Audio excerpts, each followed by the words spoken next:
उत्तराखंड की Ankita Bhandari murder case तूल पकड़ता जा रहा है। अब इस मामले में एक अज्ञात वीआईपी के खिलाफ केस दर्ज किया गया है। यह मुकदमा पर्यावरणविद व पद्म भूषण पद्मश्री डॉक्टर अनिल जोशी की शिकायत पर देहरादून के बसंत विहार थाने में पुलिस ने दर्ज किया है। यह वही अज्ञात वीआईपी है जिसके लिए अंकिता पर सर्विस देने के लिए दबाव बनाया जा रहा था। अनिल जोशी ने इस मामले में निष्पक्ष जांच की मांग की है। आपको बता दें कि डॉक्टर जोशी पिछले 4 दशकों से ग्रामीण विकास, पारिस्थितिकी संरक्षण, जल प्रबंधन, समाज आधारित विज्ञान के क्षेत्र में सक्रिय हैं और उन्हें माउंटेन मैन और अशोका फेलो के नाम से भी जाना जाता है। भारत सरकार ने उन्हें पद्मश्री, पद्म भूषण से भी नवाजा है। उन्होंने दरअसल डीजीपी से शिकायत की और कहा कि जिन साक्ष्यों को छुपाया जा रहा उसे सामने लाया जाना चाहिए। सरकार की ओर से पहले चरण में कहीं कुछ दोषियों लोगों को सजा भी मिली है, पर सवाल कहीं कुछ अनुत्तर भी रहे जो कि लोगों में चर्चा का विषय बने।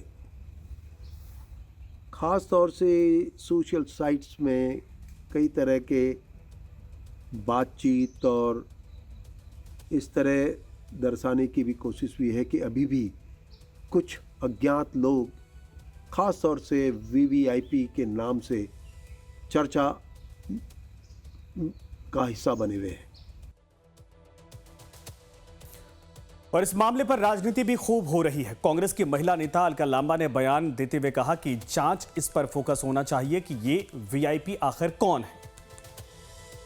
अंकिता भंडारी के पिता बिल्कुल सही कह रहे हैं कि वीआईपी को केंद्र में रखकर करी जानी चाहिए, क्योंकि 3 साल तक एसआईटी के नाम पर, फास्ट ट्रैक के नाम पर जो जांच हुई वो वीआईपी को बचाने के लिए होती रही और वो बचे हुए हैं अभी तक भी। सवाल फिर भी खड़ा है, वो वीआईपी कौन था जिसको खास सेवा देने के लिए अंकिता भंडारी पर रिजॉर्ट में उस समय दबाव बनाया, उसने मना किया और उसकी हत्या कर दी, और वो वीआईपी उस समय मौजूद था, बिल्कुल मौजूद था। 5 दिन तक एफआईआर नहीं आप करते, लापता की एफआईआर, उसका शव मिलना था।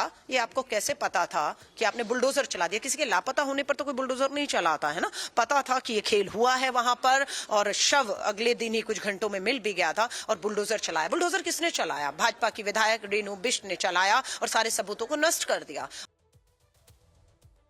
और इस मामले को लेकर हरिद्वार में कांग्रेस नेता और पूर्व मुख्यमंत्री हरीश रावत की अगुवाई में पैदल अंकिता न्याय यात्रा निकाली गई। पैदल यात्रा के बाद हुई जनसभा में सरकार के खिलाफ जमकर नारेबाजी की गई। कांग्रेस ने सीएम का पुतला जलाने की कोशिश की, हालांकि पुलिस ने उन्हें रोक दिया।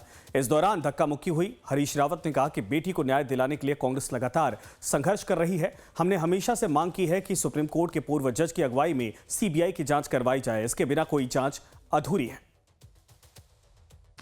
अपार जनमत इस मांग के साथ खड़ा हो गया। यह आज उत्तराखंड के आम माता पिता, बहन, भाई सबकी जीत है, उसके दबाव में हुआ है।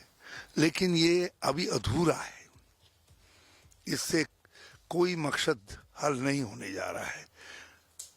इससे वो वीआईपी जिनको उत्तराखंड जो है चाहता है कि उन पर हथकड़ियाँ लगें, वो कानून के शिकंजे में आए, वो नहीं आएंगे।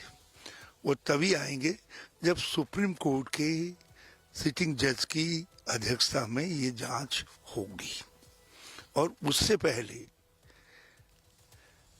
जो नाम वीआईपी के आए हैं उनके ऊपर एफआईआर होगी, और जिन लोगों ने साक्ष्य नष्ट किए, साक्ष्य नष्ट हुए हैं मंथरा रिजॉर्ट में, वो जो साक्ष्य नष्ट हुए हैं उन साक्ष्य नष्ट करने वालों के खिलाफ भी एफआईआर होगी। तो आपको बता दें कि उत्तराखंड सरकार की ओर से इस मामले में सीबीआई जांच की सिफारिश की गई। केंद्र की मंजूरी के बाद मामले की जांच सीबीआई करेगा। वहीं दूसरी ओर सीएम पुष्कर सिंह धामी ने लगातार हो रहे प्रदर्शन और नेताओं की बयानबाजी को लेकर कहा है कि कुछ लोग बहन अंकिता के नाम पर भी राजनीति करने से पीछे नहीं हटे। एक संवेदनशील और पीड़ादायक विषय को जानबूझकर राजनीतिक रंग देकर जनता को गुमराह करने का प्रयास किया गया। ये न केवल दुर्भाग्यपूर्ण है बल्कि निंदनीय भी है। हमारी सरकार पहले दिन से बहन अंकिता के परिवार के साथ मजबूती के साथ खड़ी है और न्याय दिलवाने के लिए हर आवश्यक कदम भी उठाती रही है। यह मुख्यमंत्री का ट्वीट है। अब देखना है कि केस दर्ज होने के बाद ये कौन सा रूप लेता है। क्या उस वीआईपी का नाम उजागर होगा जिसे लेकर चर्चा हो रही है, और आगे क्या कार्रवाई होती है।